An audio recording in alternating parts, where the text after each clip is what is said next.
பிரதமர் மோடியிடம் எடப்பாடி பழனிசாமி மனு கொடுப்பதால் எந்த தீர்வும் ஏற்பட்டுவிடப் போவதில்லை என அமைச்சர் சேகர்பாபு விமர்சித்துள்ளார்.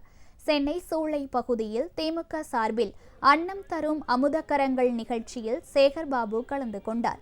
பின்னர் செய்தியாளர்களிடம் பேசிய அவர், தமிழ்நாட்டின் வளர்ச்சியை கருத்தில் கொண்டே திட்டங்கள் செயல்படுத்தப்பட்டு வருவதாகவும், அந்த அடிப்படையிலேயே பிரதமர் மோடியிடம் முதலமைச்சர் ஸ்டாலின் சார்பில் கோரிக்கை மனு அளிக்கப்பட்டுள்ளதாகவும் கூறினார்.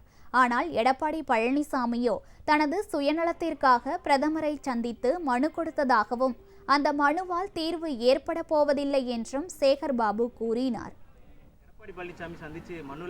வேறு வழியில் அவருக்கு மனு கொடுத்துன்னு தான் வேலை, தீர்வு ஒன்றும் இருக்காது. அதால் எப்பொழுதும் மாண்புமிகு தமிழக முதலமைச்சர் அவர்கள் கட்சி நலன் சார்ந்தோ தன்னலம் சார்ந்தோ எப்பொழுதுமே மனு அளித்ததில்லை.